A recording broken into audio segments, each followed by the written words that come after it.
Oh, you guys, we have such a good episode for you today. It's so good. We talked to Rayshauna Gray, who is just a delight.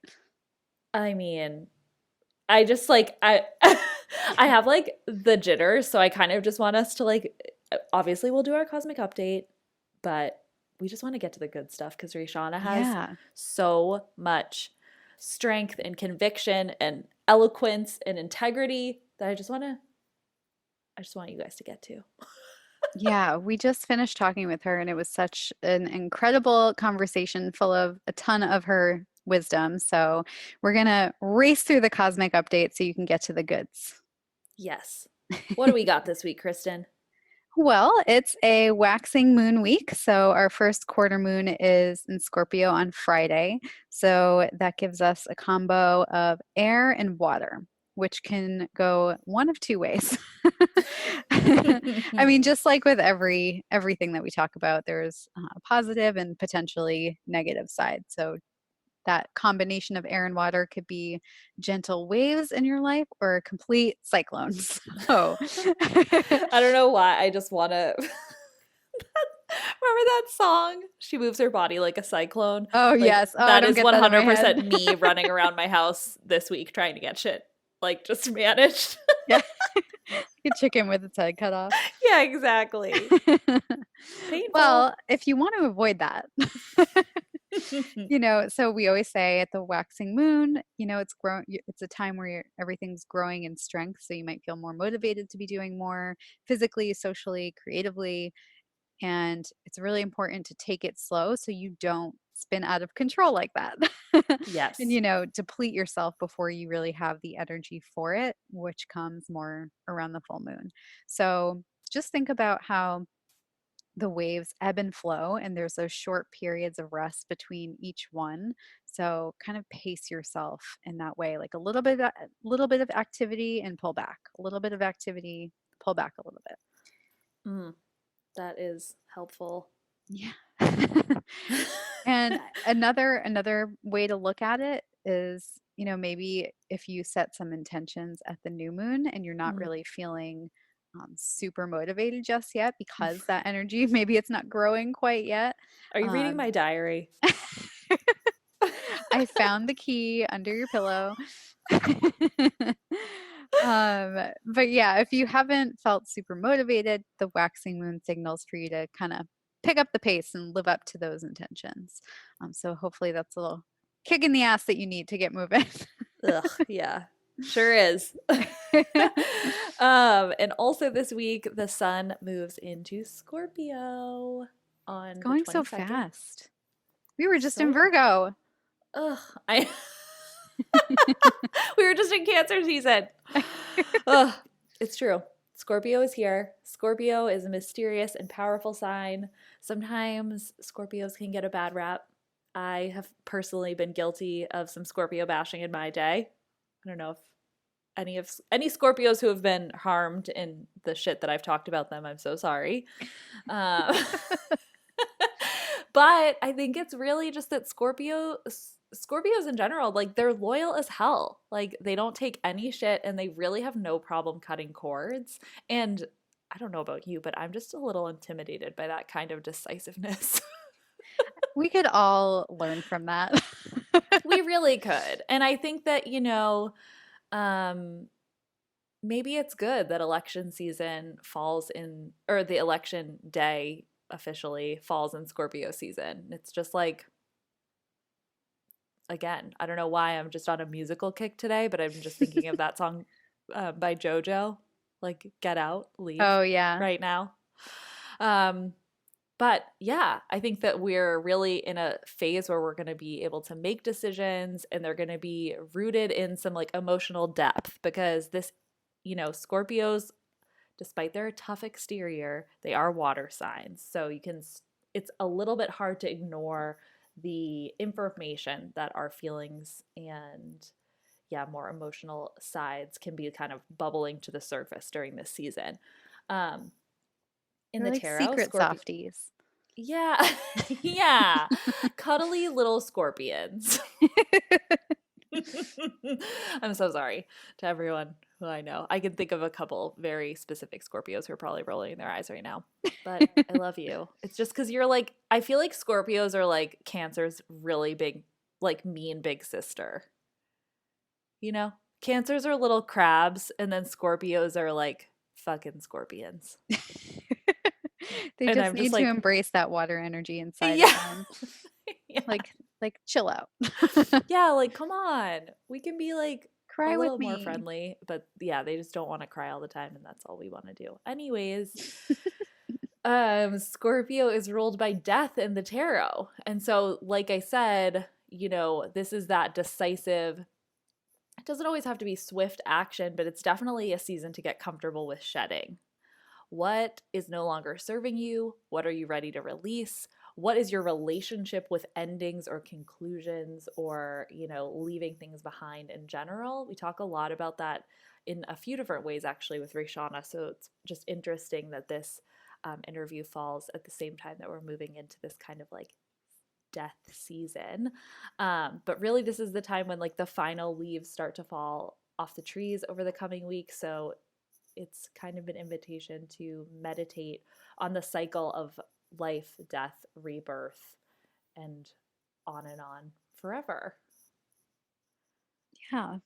And lastly, Vote for the love vote. of God. For the love of our democracy not dying, I would just really appreciate it if y'all would vote.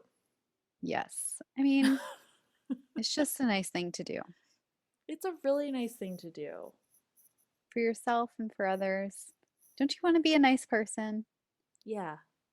We will personally DM you a gold star. I was going to say mail you a gold star, but I I'm not have a going to do lot of that. gold star stickers because I'm motivated Well, by. if you want to mail things, you go for it. Yeah, if anybody wants to send me a picture, email us a photo of their I voted sticker with their address, I will literally mail you a gold star. Oh my God, do it. That's a good idea. Yeah. I mean, if you could, especially if you did the mail-in voting and you didn't get your I voted sticker. Yes, let me send you. Oh my God, I hope I don't live to regret this, but I will do it because I think voting is so important. Ugh, well, Well, compared to our our little sillies that we have right now, apparently this conversation with Rayshana is a real, just deep, yeah. strong, It's like, definitely not one you can listen to like while you're doing the dishes and multitasking and doing a million things. You want to listen to her. Rayshana is someone that commands your attention mm, because she's just so brilliant. absolutely. We're so excited to, yeah, present this interview. And Rayshana, thank you again for being an absolute, just like light and gift. Let's get to it. Yeah, stop messing around. All right. See ya. Bye. Rayshauna Gray is invigorated by her work with Harvard University, the Cambridge Historical Society, Boston Book Festival, and the National Organization for Women's Legislative Task Force. The hashtag Heartwork framework and workshop series helps people interrogate how imposter syndrome impacts their lives and communities. Rayshauna is finishing her book Roseland, which narrates the last 200 years of the nation's history through the stories of 7 generations of women in her family. She's a Gemini sun, Scorpio moon, and Taurus rising from the south side of Chicago. She loves her mother, Pomeranians, and ravioli. Here's our interview with the amazing, cerebral, beautiful, brilliant Rayshauna Gray. So we can just get right into it. I know that you mentioned that the last few months you've been focusing on your intergenerational and intercultural trauma in your family. So you mentioned you've been using theology, astrology, tarot, and other modes of thought, which I think we want to talk all about today. There's so much that you're doing that is so useful and interesting, and we want to hear all about it. So why don't we start? Why don't you tell everyone who you are and what you do? Okay, well, let's see. I am Rayshauna Gray. I am affiliated with a number of institutions, but at the heart of it, I am a creative person that cares deeply about meaning and how we do what we do. I care deeply about the quality of our lives, about how the world, the society that we've engineered on top of this world that we inherited, how that has an impact on the length of someone's life and the quality of it, and all of those related factors. And so, yeah, during my, my full day, how do I say this? Like, my full-time job is with Harvard University at an economic mobility lab called Opportunity Insights, where we're headed up by 3 economists, Raj Chetty, Nathan Hendren, and John Friedman. And we have a wonderful research and policy team. I coordinate the policy team. We basically, I signed 9 million NDAs, but at the heart of it, we work magic, and we make some policy suggestions, and we study the nature and arc of intergenerational poverty.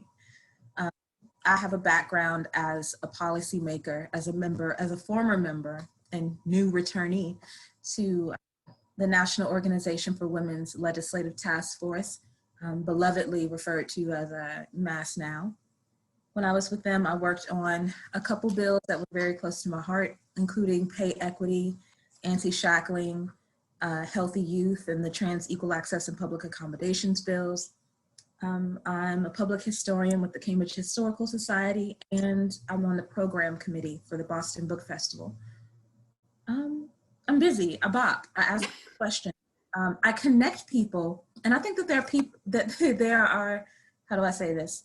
There are metropolitan areas that need connectors. I feel the Boston area, like New England, as a Midwesterner with Southern roots, New England feels like a place where there's more space between people.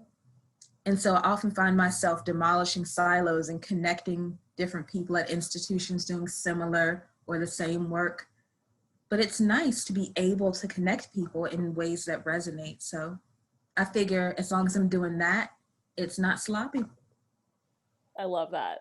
I mean, you have a lot of experience with different places too, and I guess seeing how people interact with each other. You're right that there's a lot of space, especially in the Boston area, that people keep between each other.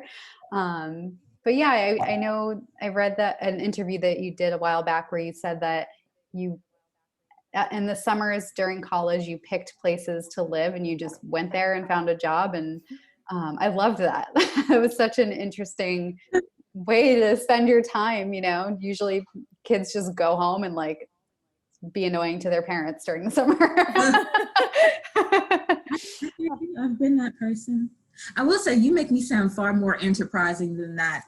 My mom was newly married and my stepdad was getting on my nerves. He was, my late stepfather was a golden retriever of a man, just big-hearted and, I mean, over 6 feet tall and just a loud preacher and just cackling and eat, just a big old heart, bless him. But anyway, it's just funny how we grow attached to some folks that we never would have, imagined ourselves drawing close to. But anywho, my mom was newly married and I was getting annoyed because my personality was clashing with this very extroverted, affectionate, bouncing golden retriever of a human being. So I was like, I'm getting out of here. This is so the summer of 2006, I went to San Francisco. Summer of 07 was LA. Summer of 08 was Boston the first time. And then I meant to go back to school and finish to get a bachelor's degree, but my wallet said no, and FAFSA said no. I got tired of taking out loans. Yeah. I was taking on nearly 30 grand in debt per year to study philosophers that knew nothing about my lived experience and would never have to wrestle with it. I came in with complex theories. I came in with hermeneutics. I basically gave them tuition to make me feel shitty about my intellect. But yeah, I moved around like that because I was desperate. And in expressing that desperation, I found a little bit of agency. I marveled at it. And then I kept going because I liked what I saw. Mm. Yeah. I think that sounds very enterprising. I don't give myself enough credit. I appreciate No. that mirror. Yes. Because I'm just like, I'm a desperate only child. Yeah. The You motivation know? can be one thing, but I think it shows us something really special. Like when you start to get that little piece of freedom or get that like Mhm. little corner that you carved out for yourself and continue to carve out.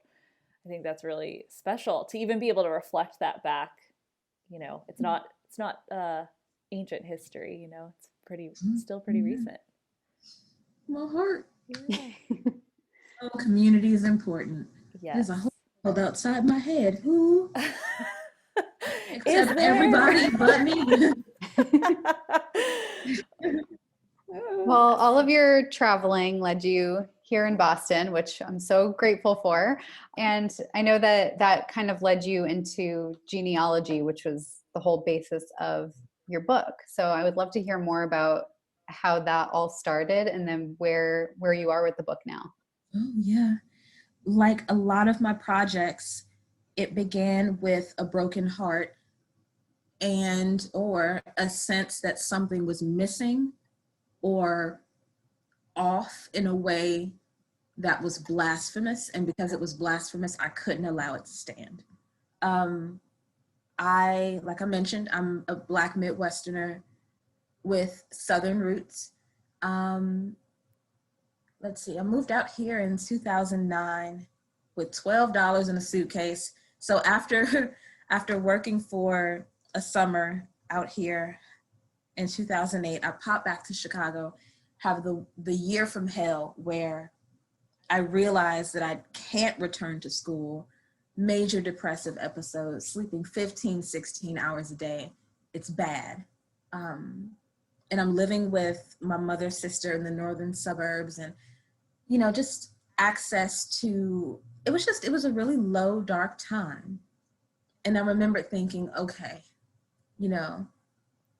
I know how to, if there's anything I know how to do, it's connect myself to opportunities or, if there aren't any, cultivate my own. So I get this job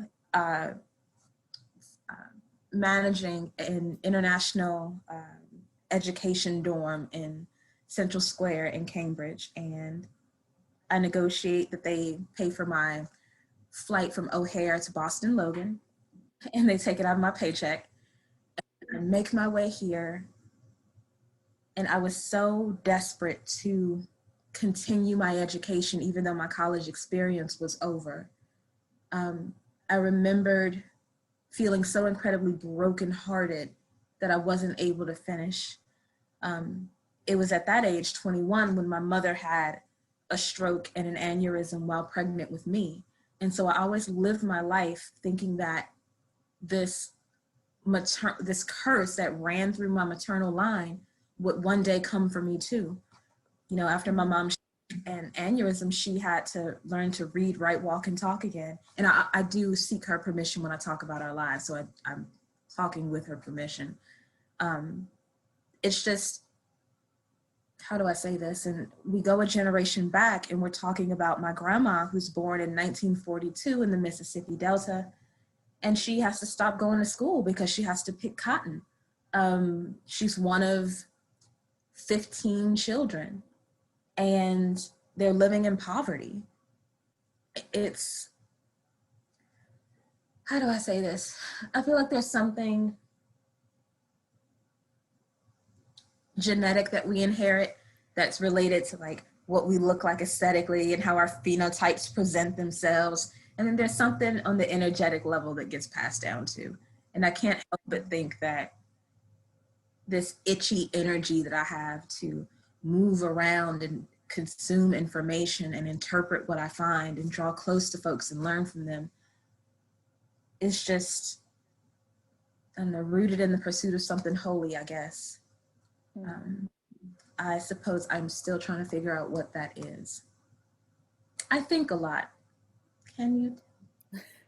I think that's good. I also apologize because I know I ran away from your question, although I did not mean to. I did not mean to, I promise. We'll get back. We'll always get back. It's like wherever my spirit goes, I'm just like, no, come back. I'm trying to rein it in. seriously, I feel like I move through the world in such an intense way, and I feel so deeply that I can't help but feel the need to analyze what's going on because it feels like very rich information. Mm. So yeah, it's especially heightened these days. I think that's really interesting because I think that's something that people, a lot of us are trying to pursue, is like the Mhm. ability to be present with what's coming up and what's calling to us in the moment, you know? And so while maybe it's certainly not a common thing that people stumble into, like people work for a really long time to get to that kind of level of self-awareness and um, ability to follow that line and like not be afraid of like what's on the other side too, which I think is fascinating and obviously leads, I mean, we'll talk about the book of course, but you have other projects as well that do feel like they come from this place of like very, not only just like lived experience but your awareness of being in the living of the experience. Does that make sense? What you just described, word for word, uh, accurately describes a feeling that I often have. We are currently in fall, and I think that there's something resplendent and majestic about how autumn is basically like this season of transition and death. Mm-hmm. That dying, that fading, it's so gorgeous. It's like the whole, at least in New England, it's like the mountains are shocking you with waves of orange and yellow and amber as they're dying. And gorgeous, and it's necessary for the cycles. But I know for a fact that I'm not the only person that operates at this level or with this. And I don't mean for this to sound like it's an ego trip. It often feels like a curse. It often feels like things are too intense because there is so much to feel. There are so many deeply entrenched social problems that there are conversely so many opportunities to learn to be humane in different ways that it's overwhelming. I needed to map the genealogy of pain in my family, and every cell in my body, every bone in my body was pointing me to my mother and her mother and her mother. There's something about, in my opinion, like the gestation period. I am a pro-choice person. This is not political. Do not tweet me. But epigenetics are real. I was born on June 18th, 1986. Don't steal my money. Don't take anything you don't have. But, since folks are born with all the eggs that they might ever produce, with the exception of like in vitro or whatever, with the exception of like certain procedures, that means that, the potential makings of me, the essence of me was present with my mother as she was born on May 1st of 1964. In my cultural tradition, time isn't this linear thing that just marches in lockstep where one moment is disconnected from another. There's a reason why, a few months ago when we were struggling to get an anti-lynching bill that would make lynching a hate crime, there's a reason why it sat on the year 1918, because that's one of the other times that we tried to get it done but failed. Me as a public historian, I think about time and moments as cyclical, as a chain of events that sometimes compresses or contracts depending on cultural circumstances. And then we have to contend with that friction and that tension, and understand that there's not a moment that we experience that isn't rooted in the moments that set the tone for it. And I'm very attuned to just like, how do I say this? I know in my bones that the only acceptable response to some of my intuitive urges are dogged determination. I'm a college dropout. Right now I'm working at Harvard. I'm a published historian. I'm affiliated with all these fancy institutions. I still don't have a bachelor's degree. Did I hustle? Yeah. Did I work far harder than I ever should have had to? Did I exhaust myself? Yes. Did I do things that were sometimes beneath my dignity? Yes. And I'm going to bear that out because it's not what you're thinking. One time I was so income deficient, like I don't even know what the word is. I was so just like down and out. I was living in Brookline. I was literally part of the legislative task force, and I had written organizational testimony for the Healthy Youth Bill. I was literally participating as a civic, agent. I was not just, a cultural beneficiary or, in that moment, I was a cultural agent and, and an ancestor. I was influencing things, but I was too proud to ask the people around me for help. And so I wound up walking miles to the State House because I didn't have T-fare. And because of my shame, I deprived myself of so much of what I needed because I was far from home and disconnected. But in all that pain, somehow I managed to wring out an understanding that led me back to my mother and her mother and her mother. And it became a story that I knew I needed to tell in my bones. I've since parted ways with my original publisher where I held the contract, and we split ways on good terms. We're Midwesterners. We know how to part ways on good terms. Many casseroles were involved. None of it flew across anybody's living room. Nobody's hair was set on fire. None of that happened. But I do want to say, I know when, how do I say this? For me, continence is very important. And Kristen, no, I don't mean going to the bathroom. I mean, hello, you're a nutritionist. Let's be real. I know. I mean, in that like Augustinian way. Yeah, St. Augustine. Yeah, philosophy nerds. Doing the right thing at the right time for the right reason. I know that a story about 7 Black women stretching across 2 centuries, multiple states, including a slave trade, both domestic and international, and a constellation of enslavers and traders and just, how do I say this? Everyone from the Norwegian surgeon who led the team that oversaw my mother's brain surgery and saved our lives. It's just, I think about, everyone from the Dutch settlers of my currently 99.8% Black neighborhood on the south side of Chicago, and the Potawatomi folks and Ottawa folks and Kickapoo folks and Sac and Fox folks that they had pushed off. And I think about how they're all, in a way, the constellation of them, my cultural ancestors. And so I'm okay with waiting for a different publisher. I'm okay with waiting because I know that one of the ways we do good narratives justice is by being good stewards of them, giving them their time. And so, yeah, I have complete faith. So yeah, I'm actually writing the nonfiction book now that my family has opened up and I've uncovered more secrets. Yeah, the fiction book got burned. Maybe it'll become a nice Afrofuturism thing, but now I'm writing the true story. That process must be fascinating. My new just will be shorter, just so you know.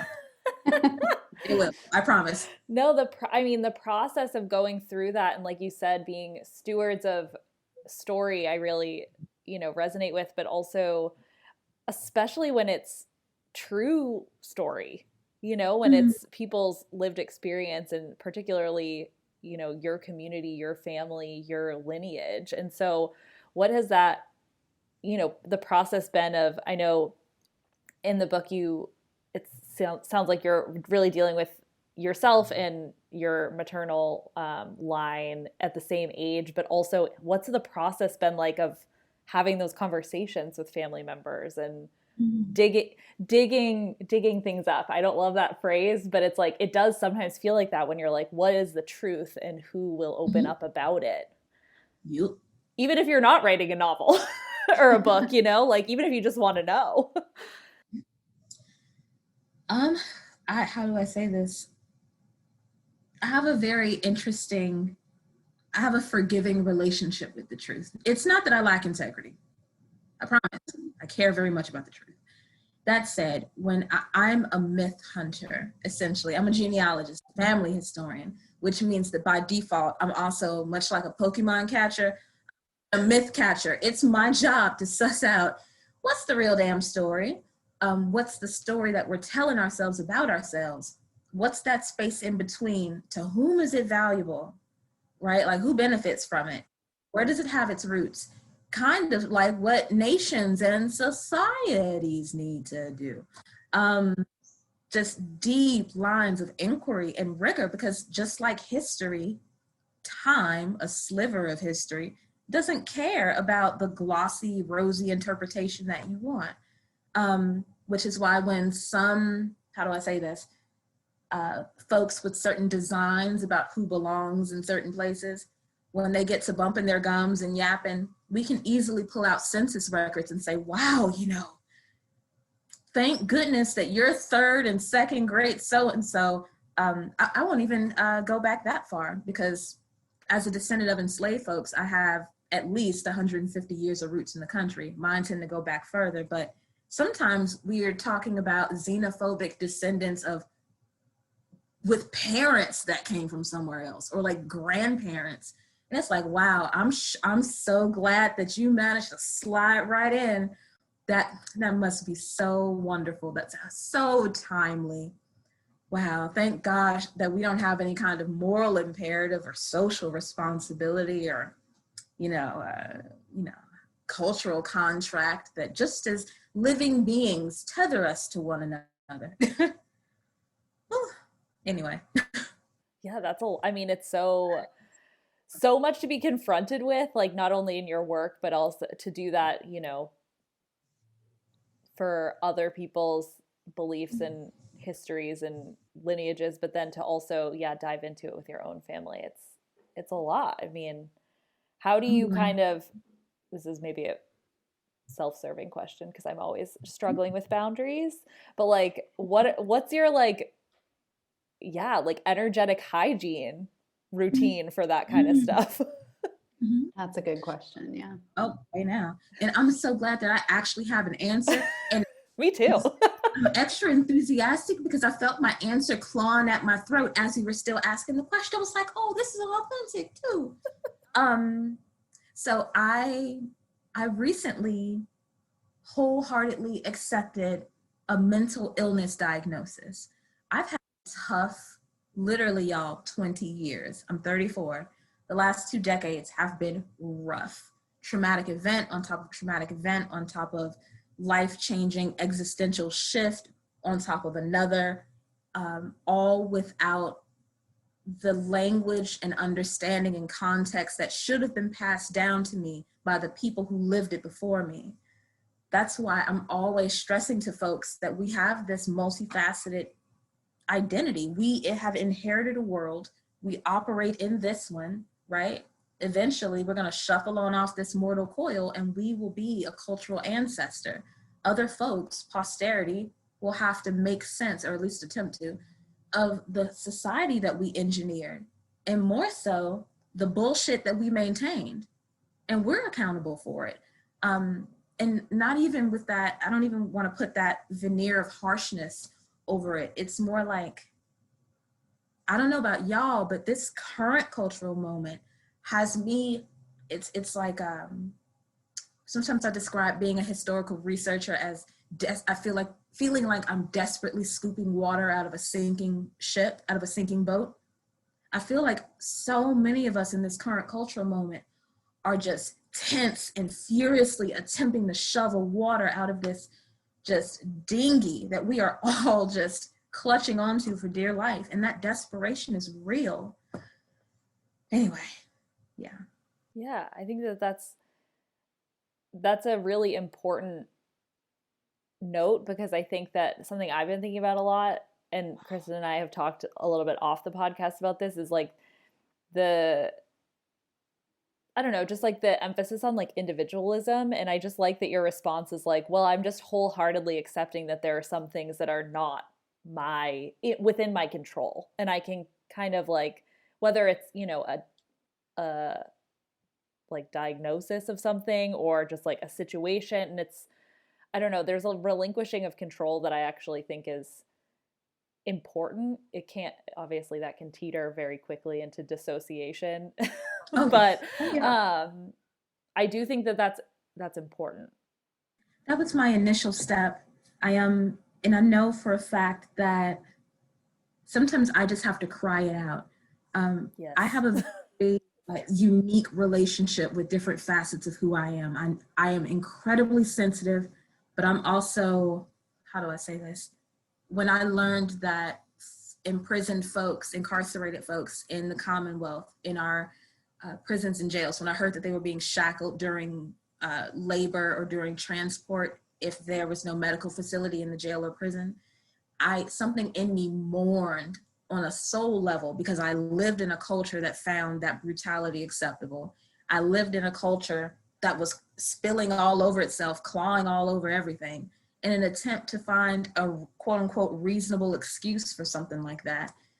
And it just, something in me became so ravenous for a different kind of existence that I knew in my bones that we needed to do something about that, which is not to say that I single-handedly did anything, but it's kind of like my relationship with prayer.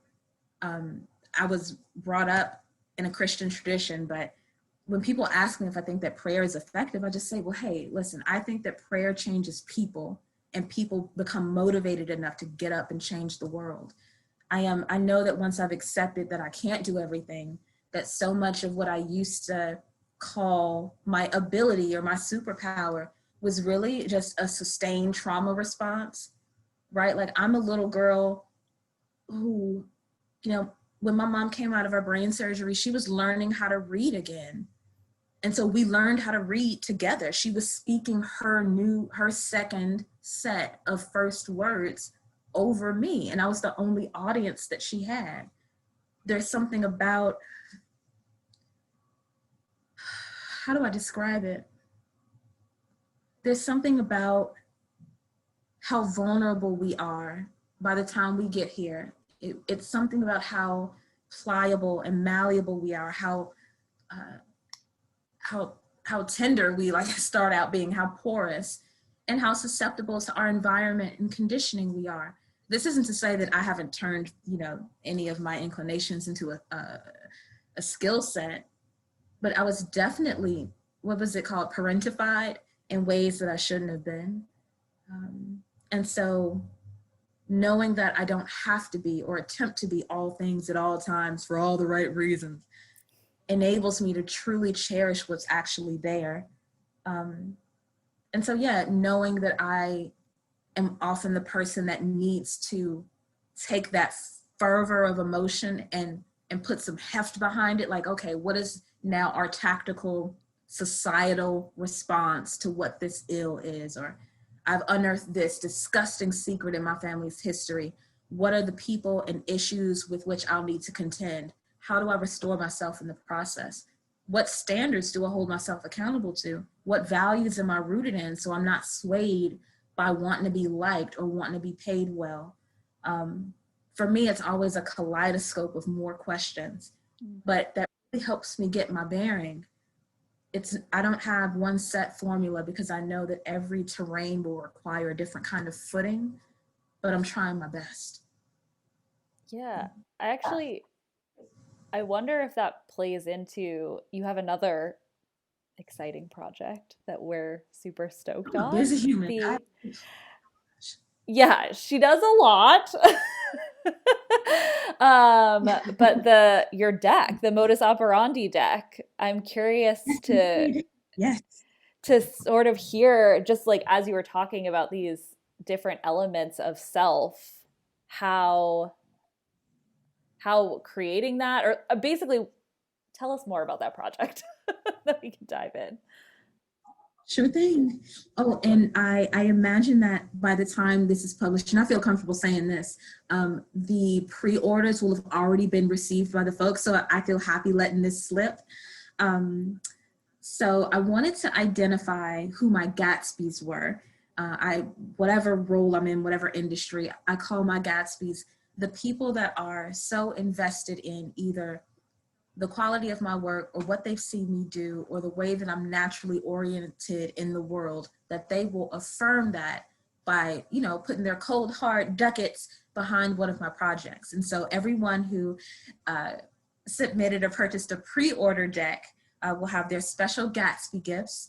And so the Modus Operandi deck is a 72 card deck that's comprised of questions that I want to make sure I frame this right, because this is my first interview talking about the deck. I believe that it is incredibly important to constantly evaluate the ways that we live our lives.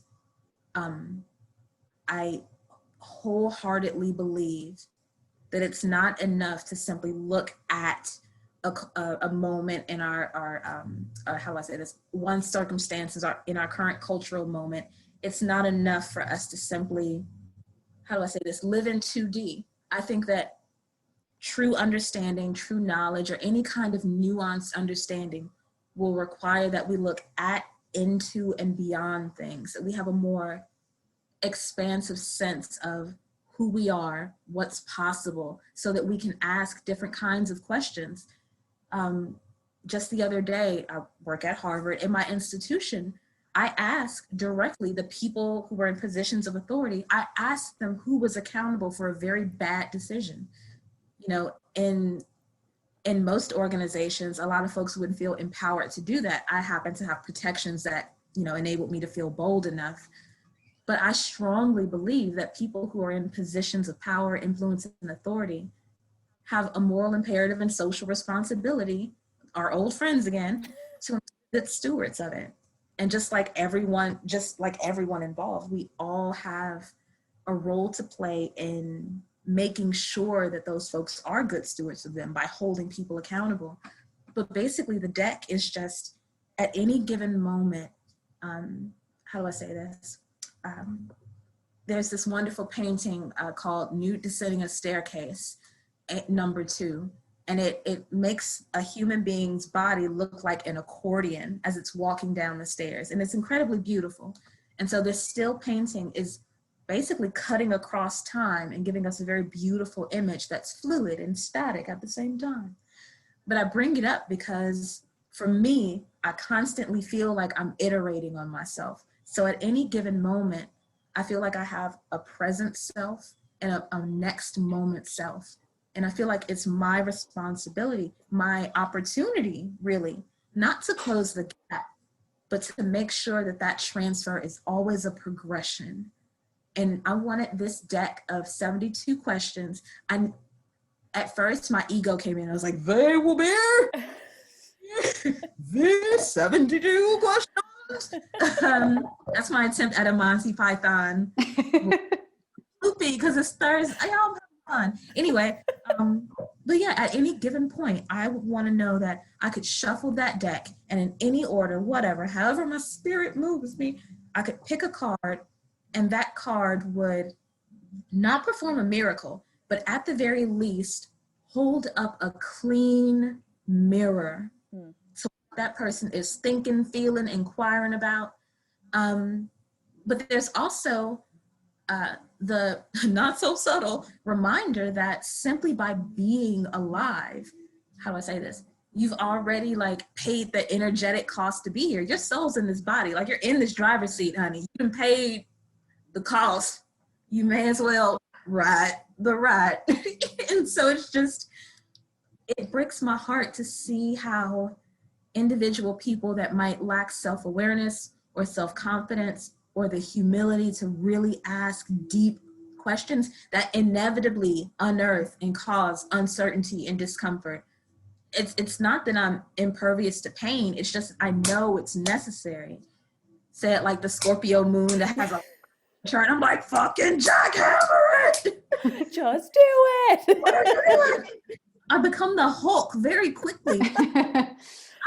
I'm compassionate. I'm not a drill sergeant with anyone but myself. And I am taking this lesson that I'm preaching. But it hurts me sometimes to how do I say this? I was telling folks the other day, you know, my folks have been in what became the United States for a couple centuries now. And so I feel comfortable speaking from my own lived experience about this, about how I experience my own Americanness. I feel like I was brought up in a broader society, not just my Black insular community. I feel like I was brought up in a larger society that socialized me to be frivolous and petty and primed for fear and primed to, get what I want, when I want it, how I want it, without any regard to the environment or other folks or any political levers that might be being manipulated to decrease whoever's quality of life. It hurts to know that it's so easy to socialize a bunch of people into shallowness. I'm not saying that it's easier, because I believe that it comes with its own kind of weight. But a lot of people tell me that I make them think. And that's an honor, because I don't try. It's not an ego thing. I am curious. I'm an alien. I'm down here too. I don't know. No memories. I'm 34. I just got here. Huh? I have a lot of questions. And I'm genuinely interested in not only like the what and the how and the when of it, but also the why and your perspective and your language for it and your, I was going to say, before you just said what I was going to say basically, but I just appreciate your natural curiosity about things and about other people. And it is very true that you make people think. You're a very good speaker. You have a lot of really great ideas. And I just appreciate how naturally curious you are, especially when I remember right when we were at an event together, and right before I was about to speak, I had told you how nervous I was, and you immediately held space for me and asked me a bunch of questions. And I was like, it was just so thoughtful of you. And I think that it encourages others to be the same way. And I love that this deck is coming from you, because it feels really encouraging to be proactive about how you're feeling, not just in the face of difficulty, but not just for that. But it sounds like that's something that you've pulled from your past, where you've had to be curious and reflect on your own feelings and where you are in that face of difficulty and trauma, and bringing it to this deck. I'm really looking forward to seeing the kinds of questions that are included in there. And I'm looking forward to seeing it. Very excited for that. Oh, my heart. I was on the fence about sharing a sample question until now, but literally it's the perfect example.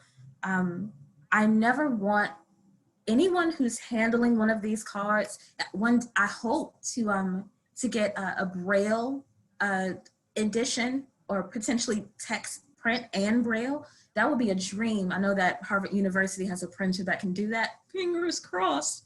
Anyway, I never want someone that has one of these cards in hand, or to hear one of these questions. I never want them to forget that they have agency. And so one of the questions that I believe perfectly encapsulates that is the card that reads, what do you inherit that you refuse to pass down? And the Pluto and Scorpio stuff that I emailed you about before the show. Yes. I learned that wonderful planet, goes through that sign every 248 years. I thought, wow, the last time that Pluto was in Scorpio, I was born in 86, and so I'm part of that generation. I think it was 83 to 95, but the last time that had happened, it was the 1730s up through the 1740s, right? I'm a historian. That's my folks, one of my enslaved ancestors on my maternal line was in what became colonial Virginia, right? There's an attachment that we can have potentially to ancestors that, that requires an understanding of history as something that yawns and stretches across what we think what we think of and experience as time. I think about, what direct ancestor or, distant relative from the past. I think about what that 18th century Pluto and Scorpio generation contended with. I think about the issues of their day. And I think about the language for their own battles with empires, inhumane and cruel institutions, and interpersonal dynamics that diminish our quality of life. Like that is something that's cyclical, that every generation will have to contend with. And so I've just been finding it very interesting. It feels like good, honest, noble, meaningful work. And it feels good to have a clear path, especially in a time like this. Like I'm operating in my calling and I feel good about it. It's like putting on gloves that fit. Indeed. Yes. And just a commitment, like, finding it is the first half of the journey, but committing to maintaining that path, I think, is really special and powerful in the way that you've been able to kind of like, I always use the word holographic, that you've just been able to project that onto so many different forms, through the book and through this deck, which I truly cannot wait for, and will probably arrive at just the right time, just when I need it most. But we also definitely wanted to touch on imposter syndrome, which is something you are, well, we're all familiar with, let's be honest. Folks, I'm sorry, Oh, may I ask one thing yeah, to track for a bit? of course. My heart would not let me go on without saying this. Kristen, you mentioned that time when we were in Southie and you were feeling, I don't want to put language on like bashful or anxiety or something. I asked you questions. Mm-hmm. Listeners at home, for everybody playing at home, I think I asked you for permission to dig. Did I ask you for permission to dig? You probably did, yeah. Okay, because I'm like, I'm very polite. But the second part was when I told my mom why I wouldn't be available for this 2-hour slot, Kristen, I mentioned what you do. I mentioned that you're a nutritionist and that I read your content and I follow your work and I look forward to giving you $1 million as soon as I get it. And I told my mom, I was like, Mom, how do I say this? Because I believe that land has a memory. I believe that by being diligent stewards of the land and like the produce that comes out of it and being good stewards of how we use it and implement it in our daily lives. I don't want to, put language on how you do your thing, but I consider that a ministry. Like I consider that holy work. My mom, after her brain surgery, has had a chronic pain condition for as long as I've been alive. And recently we've been treating it with marijuana and holy basil and chamomile, right? After decades of using prescription medication that stripped the quality of her gums, making her susceptible and with so much pain. Literally drinking flowers helped her improve. Like and there was something so literally and metaphorically beautiful about that. And so I told my mom, I talked about your work, Kristen, as if it were a ministry, because that's truly how I look at it. Your work is important, and that's why I was so inclined to ask you those questions, because I knew that in order for you to, it's just, I don't know. I appreciate you. Yeah. I appreciate that. That's like the nicest thing anyone's ever said to me. I was And impressed. I was like, I love the way you put that just simply drinking flowers. That's such a beautiful way to put it. And it's true. I mean, that's what I love about what I do is, using isn't the right word, but working with the gifts of nature to help people heal and help people feel better and be able to experience a fuller life because they're drinking flowers, right? I love the way you put that. But yeah, thank you. That's really sweet of you. And that makes me feel a little less imposter syndrome. So I know, well, so we definitely wanted to talk about that because that's a talk that you give. You talk a lot about the Heartwork framework that you came up with. Do you want to share more about what that is and how you incorporate that into your work? Oh yeah, sure. So the Heartwork framework is an 8-column framework that I developed for having a critical look at imposter syndrome and how it manifests in your own life. And by extension, you know, your families, which is where you might have gotten it, or which is where it might have gotten its roots. How do I say this? It's just that everything about who we are as individual people, we're just connected to the circles that we're raised in. We're connected to the communities that we're products of. We're connected to our alma maters and the ideas that we're exposed to. And as cultural beneficiaries, we're dependent on, how do I say this? So many social and interpersonal dynamics that like craft these really rich experiences for us. And so this imposter syndrome thing, it was birthed out of not having a college degree and working at Harvard Business School, coordinating the gender initiative. I moved to Boston, and, you know, for a while I was ashamed of my accent because a lot of Black Midwesterners have Southern adjacent and Southern-esque accents because of where our families migrated from. And it took digging into my history and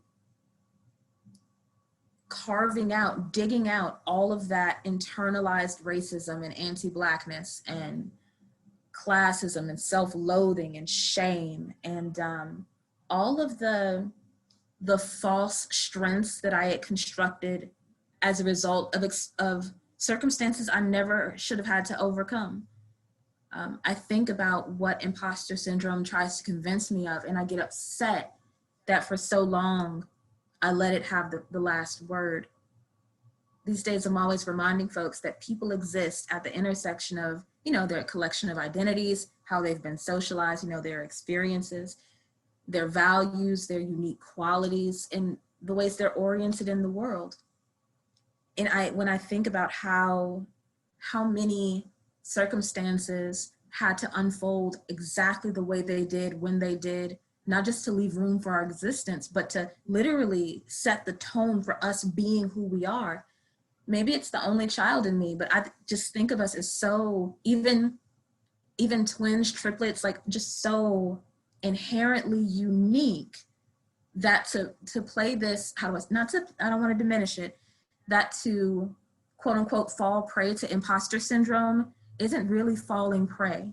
I think that at a certain point, I knew that it was about socialization for me, when I could literally, as if if we lived in a world where words were literal things that we could hold in our hands, spoken words, I could pluck out the terrible self-loathing things that I would say to myself. You're lazy, you're not working hard enough, you don't have a college degree, that's why you don't deserve this. If I could unravel them, and they would sound as if they were coming out of the mouth of patriarchy or white supremacy. I knew that I was using hateful language that I had internalized as a result of being brought up in a country that had so much hateful language for me, right? It's like, I'm not lazy. I'm a college dropout who's a daughter of like someone with a disability on a limited income, who is a single parent, who's a granddaughter of sharecroppers from Mississippi that does not come from generational wealth.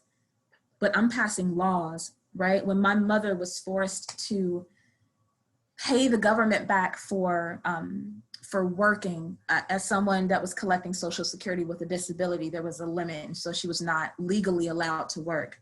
But also, because she had a disability, the federal government was not legally mandated at that time to pay her an equitable wage, right? My mother, because she was disabled, was not getting equal pay for her equal work as a Black woman with a disability and a child.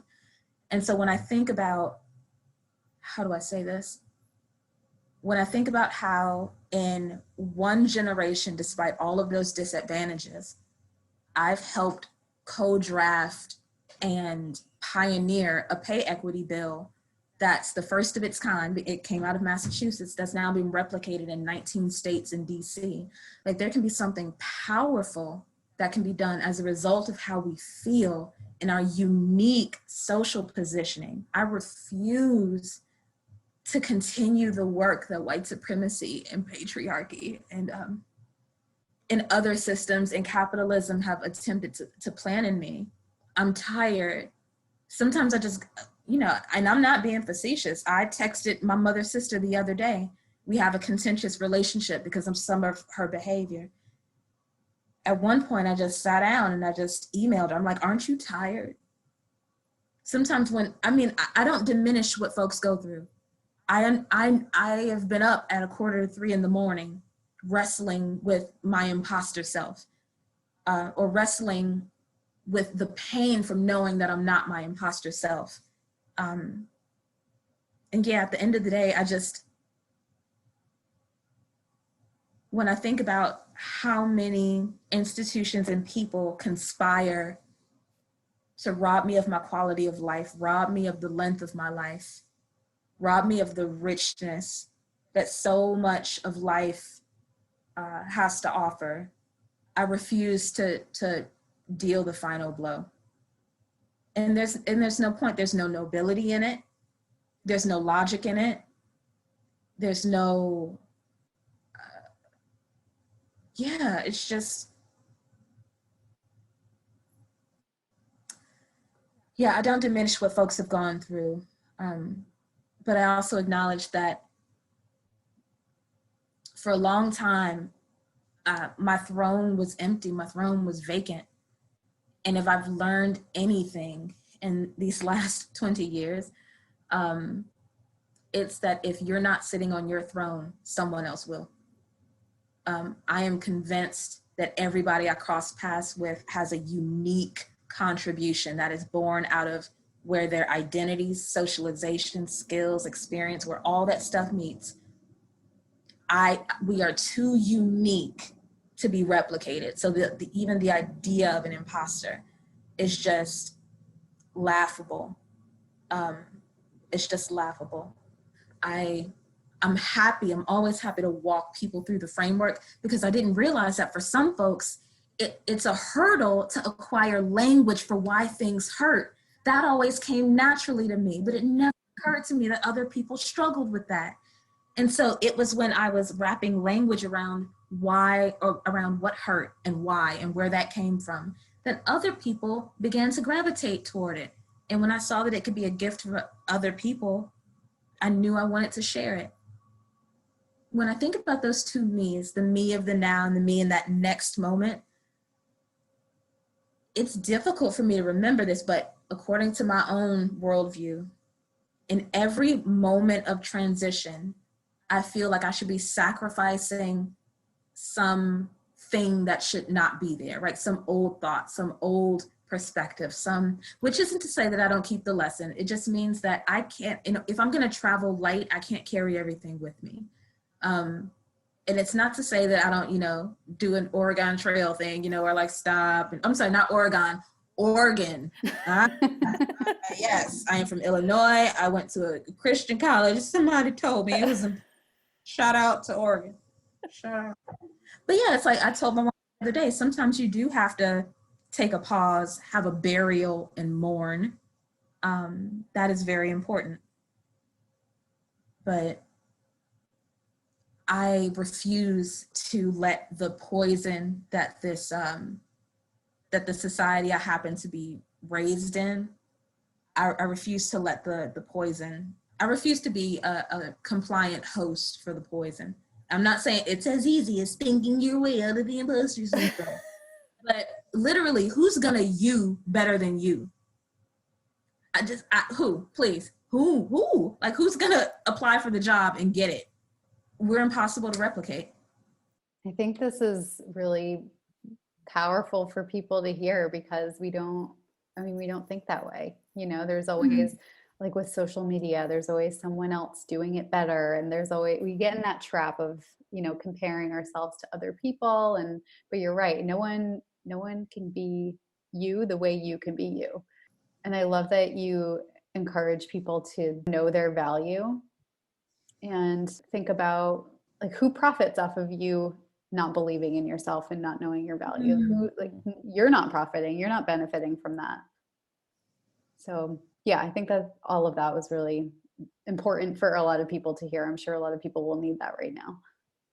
Gosh, I don't, like I mentioned before, I don't have any siblings. And so it's difficult for me to figure out what's unique to my journey and what's just par for the course according to the stage of development I'm in. I used to feel unmoored, but now I feel oddly reassured. When I was 14, I chose a high school across the city, and it wasn't that I trusted the world. My mom was nervous that I had this long commute and was a small nugget. And the city is big. The city is very big for small nuggets. Pray for the small nuggets, everyone. Yes, they can be vegan nuggets. I enjoy a vegan nugget. Anyway, now I'm thinking about if I get a dog, I might name it Vegan Nugget. Not a bad name.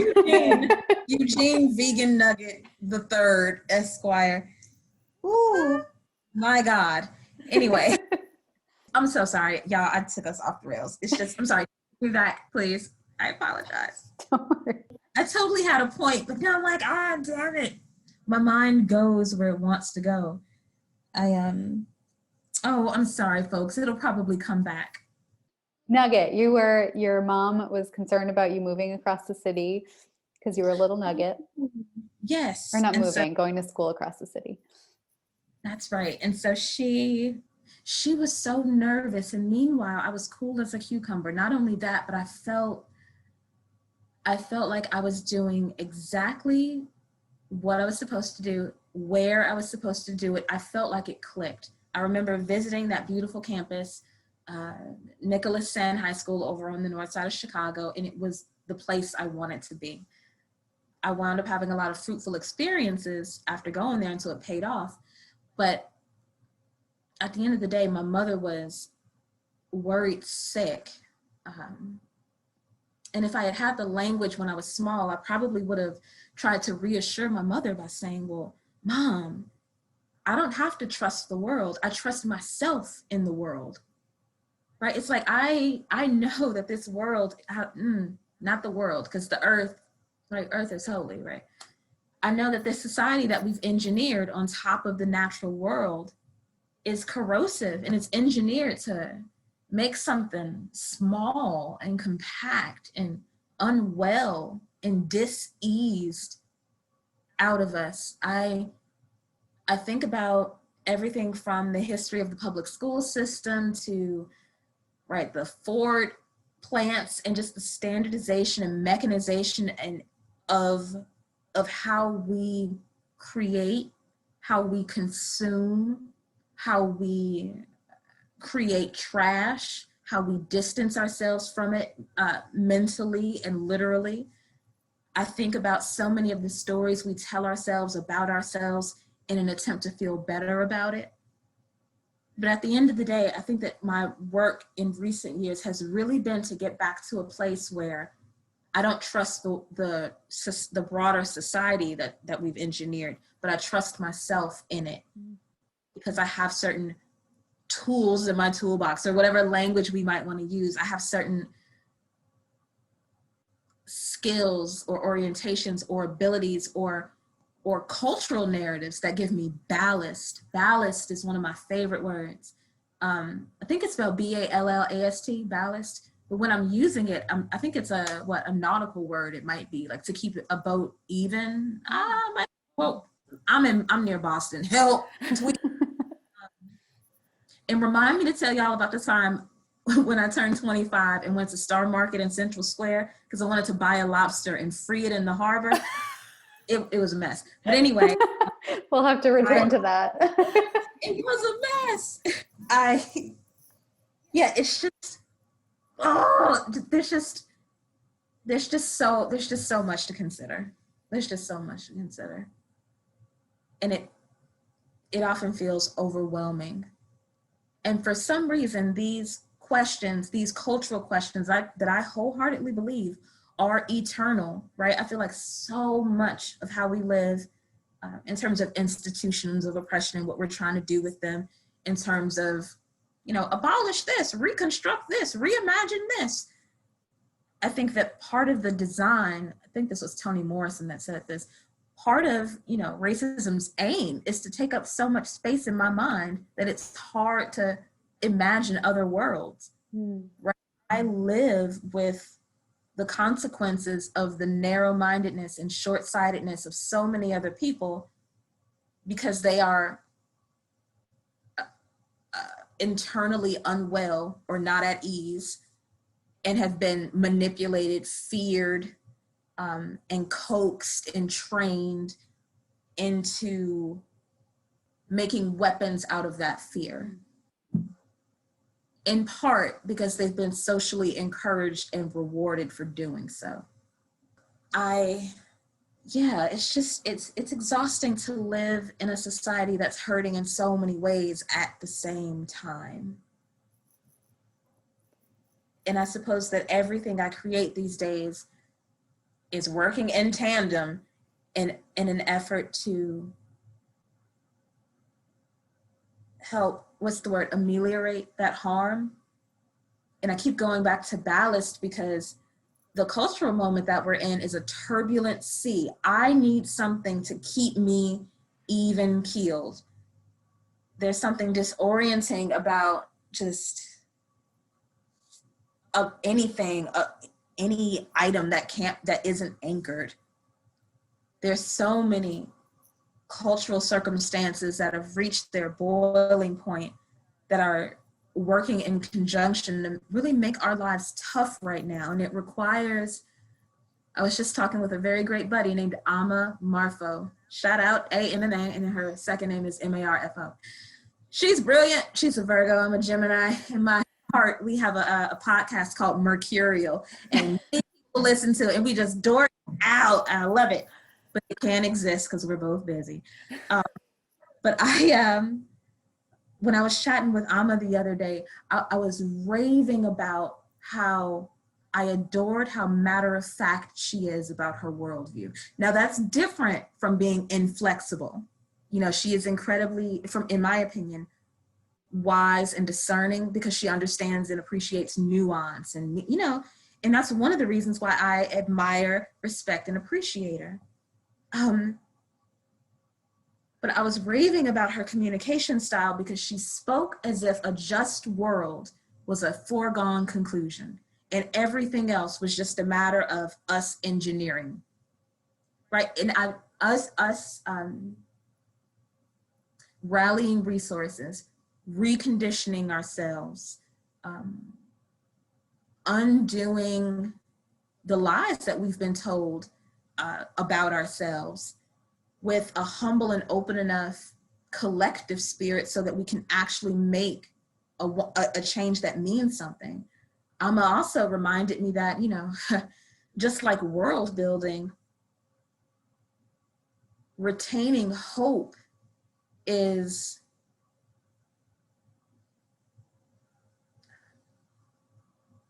moral imagination is not only our birthright, but it's our responsibility. It's a fire that I believe we're compelled to help stoke so that it never goes out. And when I was chatting with Amma, it was very refreshing to chat with someone that had similar language for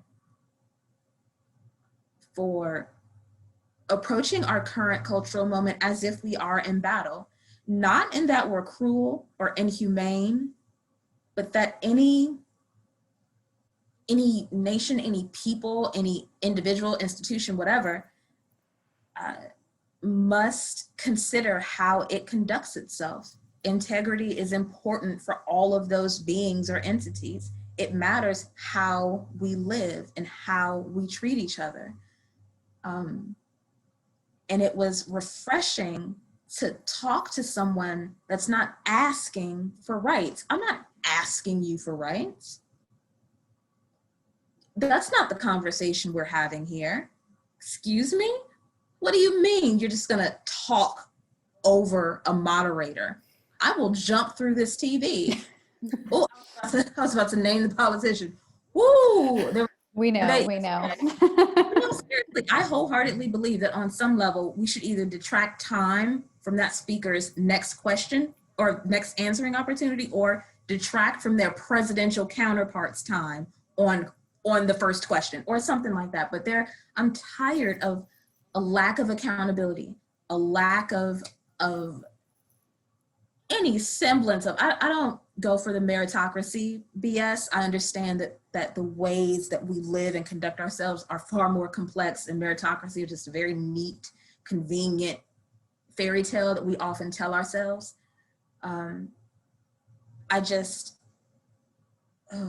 anyway, I'll stop there. No, I think that that's so important and powerful and like grounding in this moment where, like you said, so much feels, I mean, you used unmoored and turbulent. And I think that, you know, for many reasons, for this moment, this year has felt this, like you said, society that we've constructed is designed to feel that way, to feel uneasy. And I think that like it's just such a beautiful takeaway for everyone to really think about and meditate on the idea of being able to trust yourself amidst whatever the experience or circumstance or you know, moment that you're in. If you can come back to that like trust, I think that's just a really powerful and tangible, I think, practice. I apologize. I forgot what might be the most important part. What? I forgot to mention that I needed to cultivate a body of knowledge so that I had a firm foundation to plant the trust in. Right. It doesn't just appear out of thin air. Sure. Chicago is based on a grid system. So I'm from the south side of Chicago, so you know we have numbered streets out there. But even when you hit Madison, which is the 0, mark, everything north of that, for the most part, tends to have a name as opposed to a numbered street, which means that, I know that 2400, like 2000 north is going to be Armitage, 2400 north is Fullerton, 2800 is Diversey, right? I know what to expect because I'm aware of the general order, the framework, and what resources are available at every point. Because I had that knowledge of like the inner workings of the public transit system and the awareness that I lived in a broader culture Right. that was primed to keep me safe. And not only that, but was also primed to take advantage of me. I think about the day after my 16th birthday when I was arrested by the Chicago Police Department unjustly because they claimed I didn't pay my train fare, 90 cents. And it was in the year 2002. And so some of my mom's worst fears did surface. I wound up presenting proof that I had actually paid, and so whatever. It was important for me to say that out loud and continue telling the story because a police officer followed me to a train platform upstairs, said a general, pleasant hello. I spoke back. Nice older Black police officer at the Wilson stop on the Red Line. On June 19th of 2002, yeah, Black police officer, you arrested me on Juneteenth for something I didn't do. Anywho, I bring that up because I got thrown in a cop car. They put on sirens. They took me to the police station at Wrigleyville, near where the Cubs play. And I waited for hours and hours and hours. And my mom, this is 2002. The ubiquity of cell phones was not a thing. Remember, my mom has had brain surgery. She has a disability. It's cognitive. She's afraid to drive. So for anyone who knows Chicago, we lived on 105th off Halsted. My mom drives to another point on the south side of Chicago and takes the L, public transit. She goes to a police station, but it's not the right one the first time, unfortunately. So I'm waiting more hours, still don't know what's going to happen. I know that I'm here because because for whatever reason, they wanted to arrest me for 90 cents that I did pay. And my mother finally gets to me and, I convinced her that I didn't do it and we got proof and all that jazz.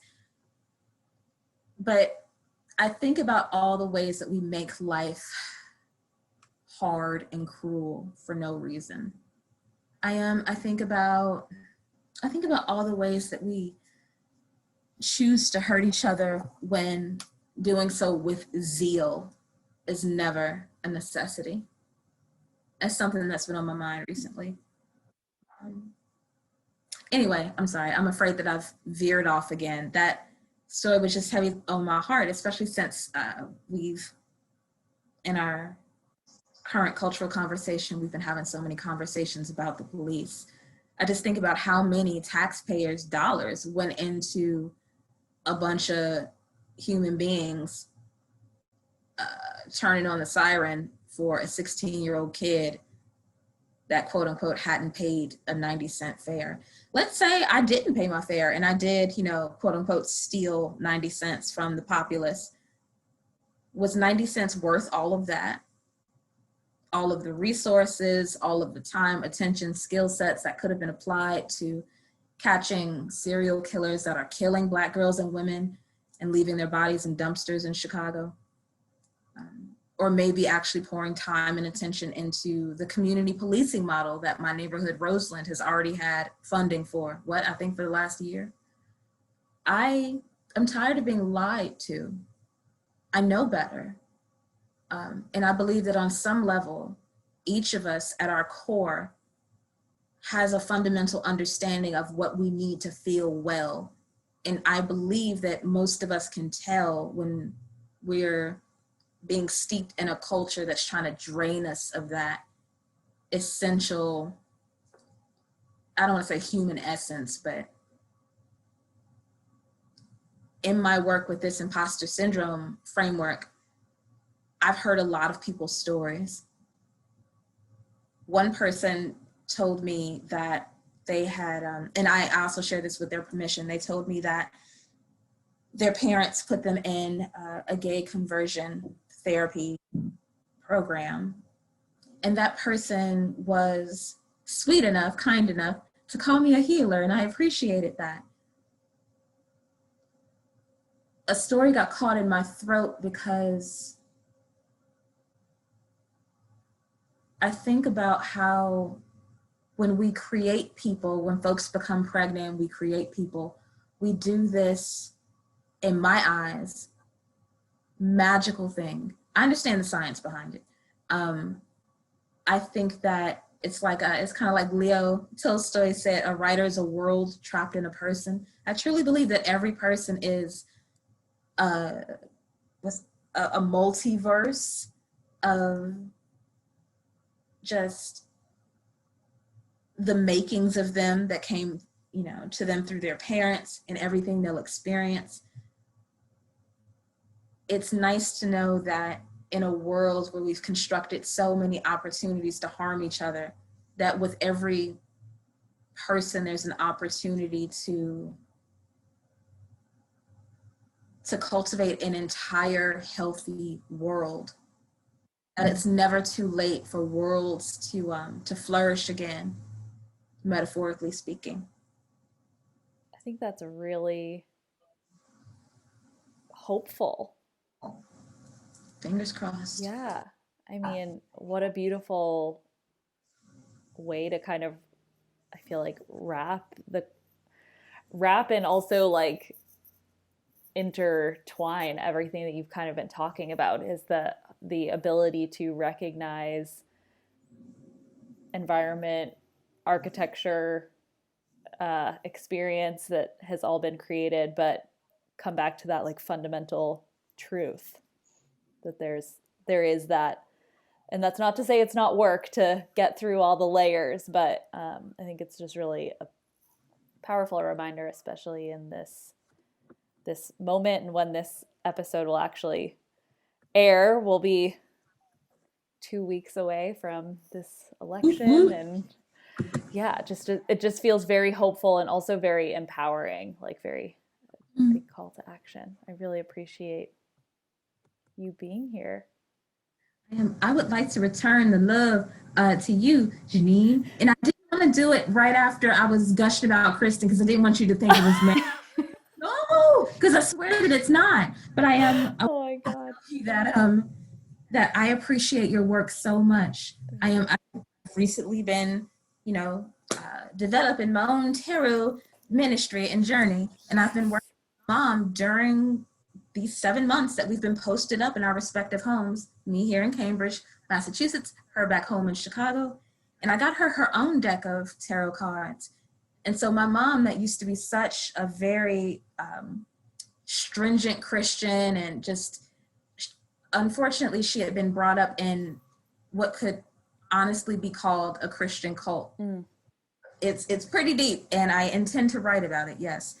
But my mother and I, because her brain surgery affected her cognition and ability to communicate, we've been using tarot, the history of the images, their interpretations, their astrological counterparts or astrological associations. We've been using these stories and a combination of, bits from theology that come out of our liberation theology, the Church of God in Christ, which is a Christian denomination that was founded by formerly enslaved folks. I'm not a practicing Christian right now. Who knows what that means? It's nice to know that I can have this conversation with my mother that helps us process our individual and intergenerational trauma that just is shot through our family. But broadly speaking, it helps us to, the images help us to wrap language around our responses to what's going on in the world. And when I can tell my mother that 4 of Swords features a stained glass window in that upper left corner, and that it points to a religious narrative with which she's already been soothing herself for 2 decades, I'm reminding her that Christianity isn't the only canon that can be holy, right? That can be prime for interpretation. One last thing I'll say is I'm a novice when it comes to this tarot stuff.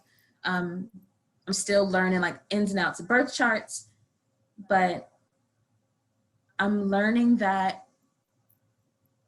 I help people think in different ways, and I help people change their lives. And it feels nice to do it. It feels like good, honest, meaningful work.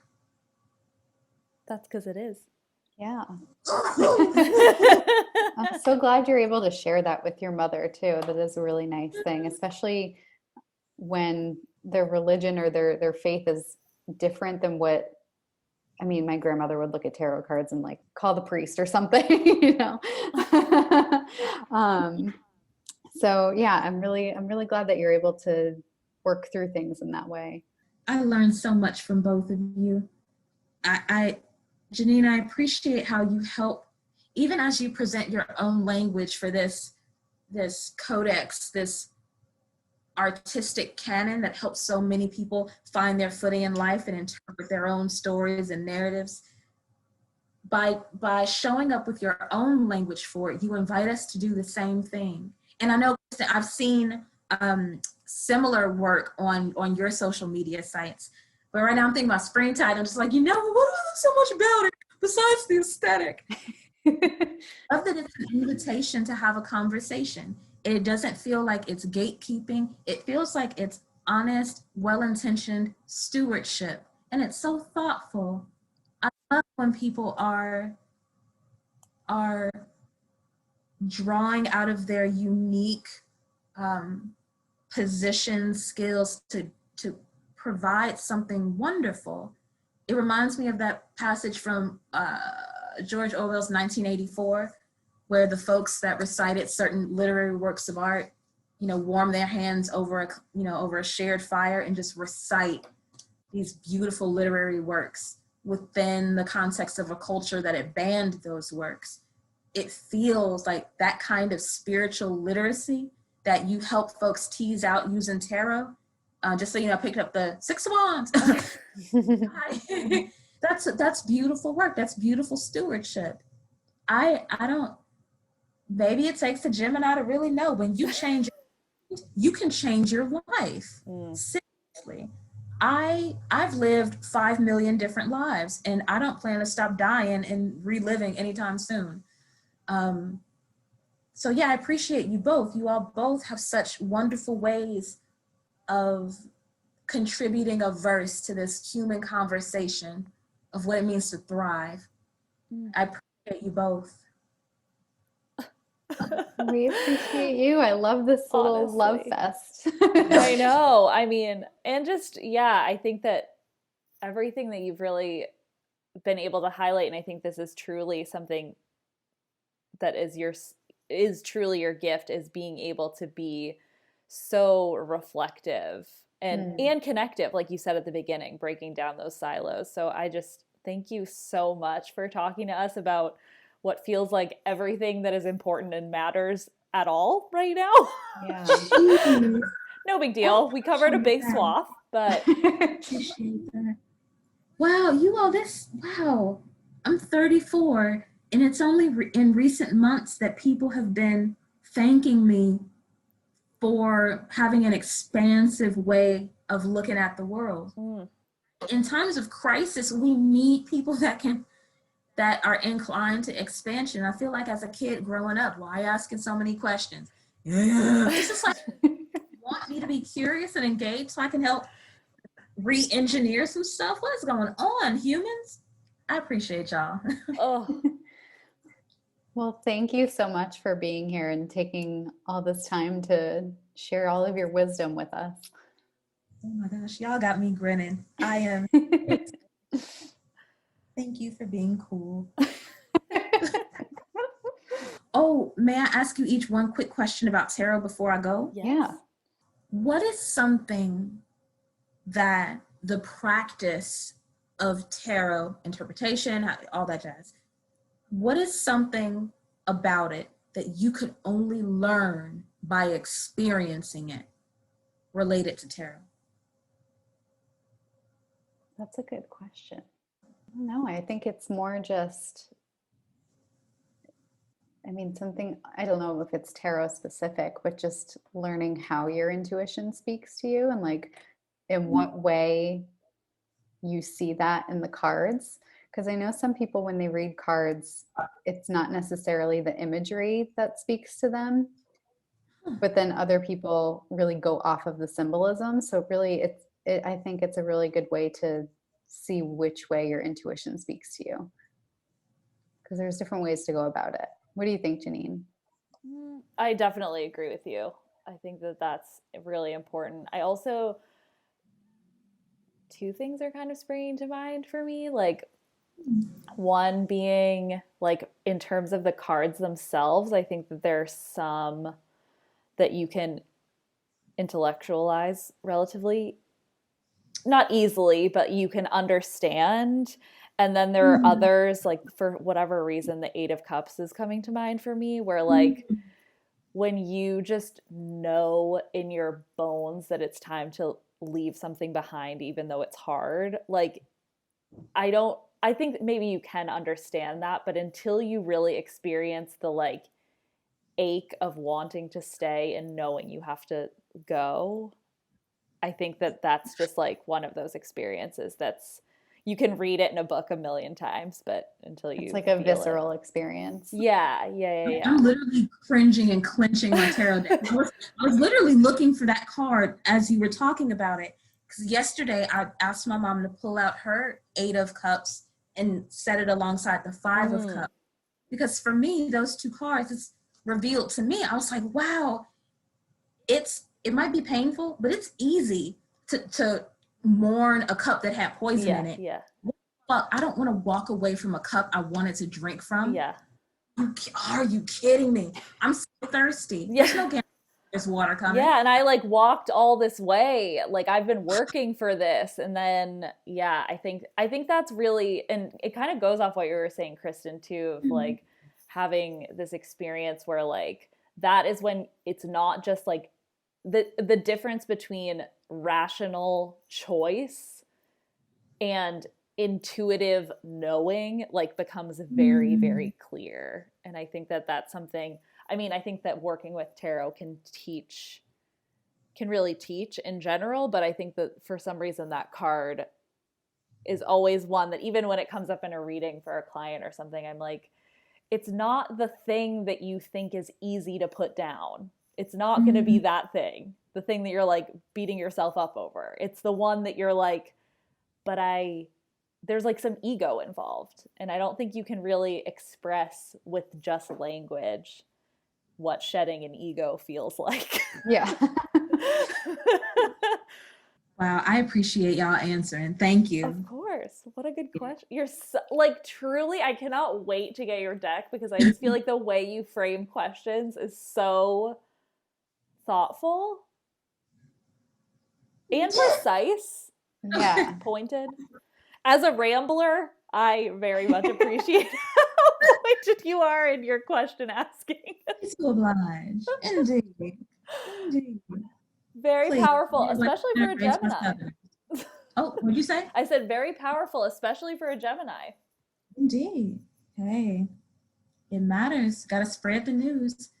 I had to remind myself, it's my life. It's not a vacuum. I just have to remind myself that I'm operating at a very fast clip. I have to remind myself that my story has to have time to catch up with me, so I don't think that I'm alone or alienated, when really I'm just constantly trying to discover and become and unlearn and learn. Yeah. Oh, this was so wonderful. I feel like I really, needed this conversation, even selfishly. So thank you. It was great to reconnect with you again since it's been quite a while, but it's so nice to see your face. Yeah. Indeed. Oh my goodness. I hope y'all have a wonderful rest of the day. Thank you. You too. Bye. Bye. Thanks for listening to It's Just a Phase pod. You can find Rayshauna's info in the show notes, her website, a link to the Oracle deck, and all the information that you need to know about Rayshauna. And if you liked what you heard today, we'd love for you to leave a review for us on iTunes. It helps amazing people like you find our show. And if you have any questions, comments, ideas for future shows, feel free to send us an email at itsjustaphasepod@gmail.com or reach out to us on Instagram at itsjustaphasepod. See you next week.